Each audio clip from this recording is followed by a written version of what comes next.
अस्सलाम वालेकुम स्टूडेंट्स। आज हम एक्सरसाइज 1.1 स्टार्ट कर रहे हैं। इससे पहले मैंने इस हवाले से बताया था कि ये नंबर्स रेशनल नंबर्स क्या होते हैं, रेशनल नंबर्स क्या होते हैं, हमारे पास कॉम्प्लेक्स नंबर क्या होते हैं। अब अगर हमें एक्सरसाइज इसी के हवाले से हम एक्सरसाइज सोल्व करेंगे। उम्मीद करता हूँ कि काफी चीजें हम जो एक्सरसाइज में भी सोल्व करेंगे वो चीजें मैं एग्जाम्पल में आप लोगों को समझा चुका हूँ और उम्मीद करता हूँ कि आप लोगों ने अच्छे से समझ भी लिया होगा। अगर फिर भी आप लोगों ने मेरी प्रीवियस वीडियो नहीं देखी है तो मैं इसका लिंक प्रीवियस वीडियोस का मैं लगा देता हूँ, तो आप पहले उन एग्जाम्पल को भी देख सकते हो। चलिए स्टूडेंट्स स्टार्ट करते हैं हम। अब क्वेश्चन नंबर 1 है जो हमारे पास कि आइडेंटिफाई करें कि रेशनल और इरेशनल नंबर्स, रेशनल और इरेशनल नंबर्स को आइडेंटिफाई करें और इसको सेपरेट कॉलम बना लें। मतलब रेशनल का और इरेशनल का आप सेपरेट कॉलम बना लें। समझे कि ये रेशनल हो गया या आपका इरेशनल हो गया, तो ये ले लें आप एक और कॉलम बना लें क्वेश्चन का। ठीक है, ये हो गया हमारे पास क्वेश्चन। अब क्वेश्चन नंबर 1 में है स्टूडेंट्स, यहाँ पे कह रहा है कि 1/5, कि 1/5 आपका क्या है, रेशनल है या इरेशनल है। अगेन लाजमी नहीं कि हमने पढ़ा है कि रेशनल जो होते हैं हमारे पास फ्रैक्शन फॉर्म होते हैं, लेकिन एक चीज और भी साथ में पढ़ी है कि हमारे पास टर्मिनेटिंग नॉन टर्मिनेटिंग भी हमें ये चेक करना पड़ेगा कि आया हमारे पास वो रेशनल है या इरेशनल है, तो उसको हमें उस हिसाब से बनाए। चले, एक चीज आप यहाँ पे रफ पेज बना लें, रफ साइड बना लें, लाके पेज में आप रफ साइड बना दो देखना। तो पहले हम डिवाइड कर लेते हैं, 1 को 5 से करते हैं डिवाइड। ठीक है स्टूडेंट, देखें आप, तो यहाँ पर जो मैं लिख देता हूँ ये है आपका रफ रफ।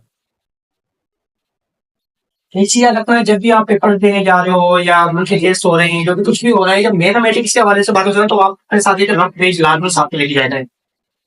उसमें क्या होती है, आपको कैलकुलेशन करनी पड़ती है, क्योंकि वहां पे अगर वो सॉल्व करेंगे कभी गलत भी हो सकता है, सही भी हो सकता है, तो पहले इसको रफ में सॉल्व कर लें तभी आप उसका एग्जैक्ट आंसर बता सकते हैं। और कोशिश करें, मैं आप लोगों को पहले ये सजेस्ट करूंगा कि 9th मैट्रिक में आप कैलकुलेटर यूज ना करें तो बेहतर होगा, क्योंकि अगर आप कैलकुलेटर यूज करोगे तो आप लोगों की जो टेबल्स वगैरह है ना वो सभी भूल जाते हैं। तो अक्सर आपस में पेरेंट्स बैठे होते हैं या अगर कोई पूछ भी लेता है, या अगर हमारे पास ये 5 स्टूडेंट्स हैं, आप 5 स्टूडेंट्स हैं, अगर मैं सबको 10 रुपीज दूं तो कितना होगा, तो आप सोचने लग रहे हो कैसे होगा। तो आप कैलकुलेट निकालोगे, 5 को 10 से मल्टीप्लाई करोगे, तो बेहतर है कि आप उसको टेबल के जरिए पढ़ेंगे, 5×50। तो इस पे कैसे लगेगा ताकि आप ये थोड़ी सी जो छोटी मोटी कैलकुलेशन होती है वो आपको खुद ही सोल्व किया करें, कैलकुलेटर यूज नहीं किया करें। चलिए अब देखिए, 5 का टेबल 1 पे नहीं लगता, मैंने प्रीवियस क्लासेस में बताया था क्यों होता है ऐसे। तो 5 का टेबल 1 पे नहीं लग सकता, तो हम क्या करेंगे, यहाँ पे देते हैं 0 पॉइंट और यहाँ पे 0। ठीक है स्टूडेंट्स, अब 5 का टेबल लगाएं 10 पे, 5 1 जा 5, 5 2 जा 10। हमेशा जब भी टेबल लगाओ तो या तो एग्जैक्ट लगे या से कम, कभी भी ज्यादा पे नहीं जाना। अगर सपोज कर लेते हैं 11 होता है तो 5 2 जा 10 ही लिखते हैं, आप 5 3 जा 15 नहीं करते। तो 5 2 जा 10, तो 5 2 जा 10 या उसके बाद हम जाते हैं माइनस, अगर 10 में से 10 जगह दिया होगा 0, तो रिमाइंडर 0 आ गया। तो स्टूडेंट्स क्या बन गया, ये याद करें, जब रिमाइंडर 0 आ जाता है तो क्या बन जाता है, टर्मिनेटिंग। वेरी गुड, तो ये हो गया हमारे पास टर्मिनेटिंग। फॉर टर्मिनेटिंग मैंने आप लोगों को बताया था कि वो आपका नंबर ही क्या होता है, वो रेशनल होता है। तो 1/5 आप डायरेक्ट लिख लोगे कि ये आपका है रेशनल। ठीक है स्टूडेंट्स, क्लियर। चले, उसके बाद सेकंड क्वेश्चन है हमारे पास, रेडिकल 2/8, रेडिकल 2/8।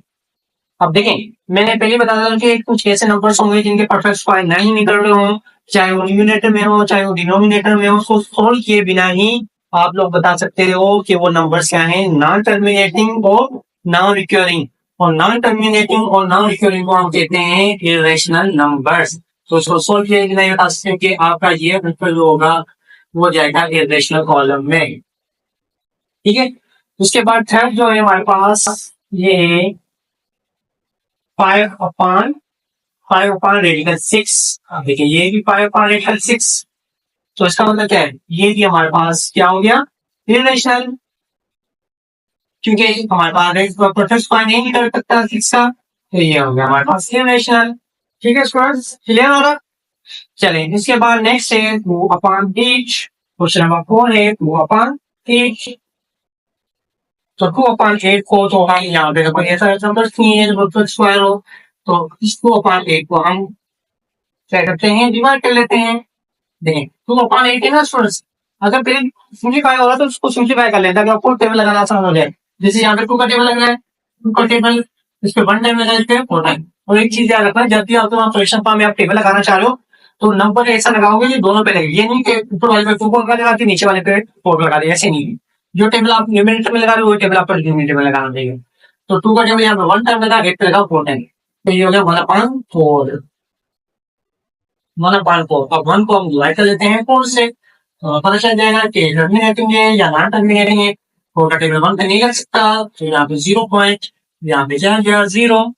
अब 4 का टेबल लगाएं, 4 2 जा 8, 4 3 जा 12, दादा लगाएं, 4 2 जा 8, ठीक है। माइनस करेंगे 10 में से 8 में 2, इसके बाद 4 लगाने की जरूरत नहीं, यहाँ पे 0 लगाएंगे। सही है स्टूडेंट्स। अब 4 का टेबल लगाएं, 4 1 जा 4, 4 2 जा 8, 4 3 जा 12, 4 4 जा 16, 4 5 जा 20, तो यहाँ पे 5 लिखा और यहाँ पे आ गया था 20। उसके बाद क्या करेंगे, माइनस करें, तो जाएगा रिमाइंडर 0। जब रिमाइंडर 0 आ गया तो क्या होगा, बिल्कुल तो होगा टर्मिनेटिंग। तो जब टर्मिनेटिंग की बात आ गई तो ये हो जाएगा हमारे पास रेशनल नंबर। तो 2/8 जो है हम लिखेंगे रेशनल वाले कॉलम में।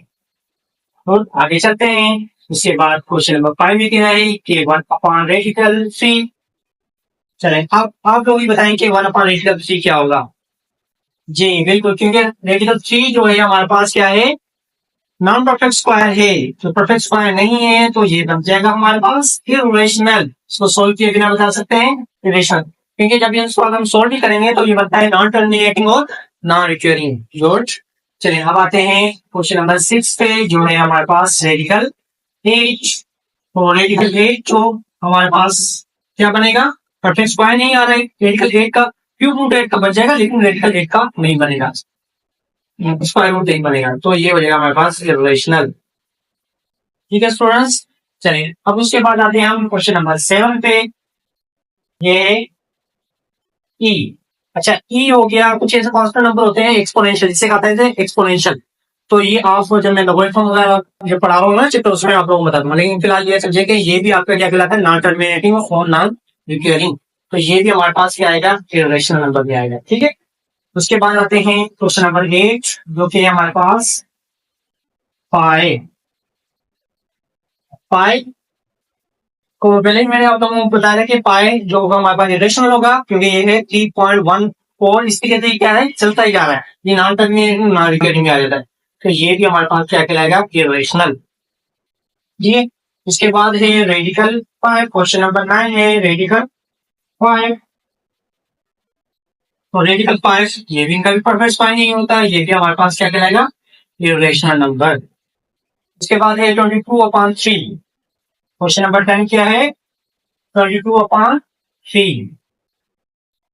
चले अब 22/3 को अगर हम रफ में पहले इसको सोल्व करते हैं, देखते हैं कि इसका आंसर क्या बनता है।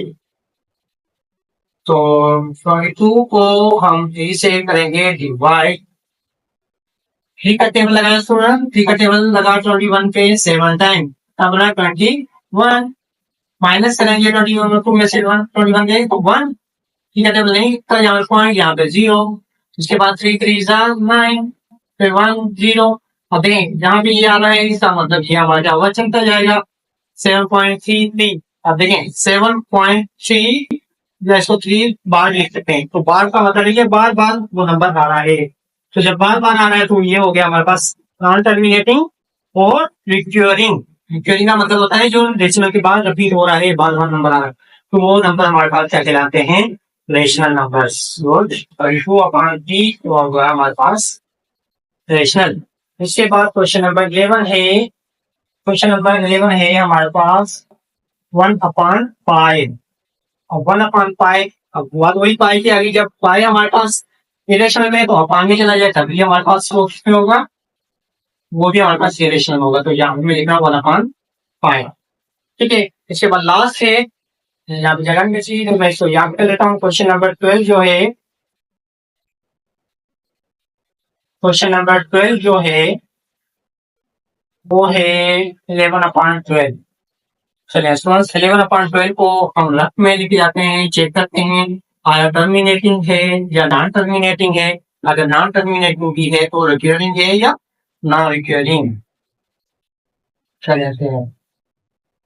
12 का टेबल 11 पे लगाएं, नहीं लग सकता तो 0.0, 12 9 108 माइनस करें 20, 12 1 12, ठीक है, नहीं टेबल लग सकता तो यहाँ पे आ जाएगा 0।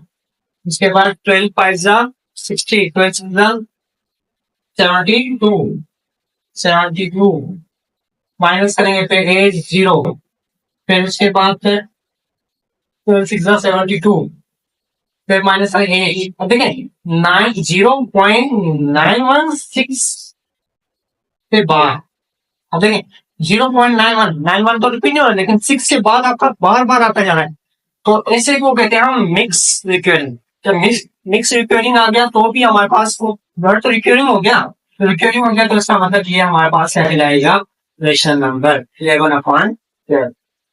चलिए स्टूडेंट्स, अब ये क्वेश्चन नंबर 1 पूरा सॉल्व हो गया है। अगर आप उसको नोट करना चाहते हो तो नोट कर लो, ठीक है। चलिए अब नेक्स्ट क्वेश्चन आप हम सॉल्व करते हैं।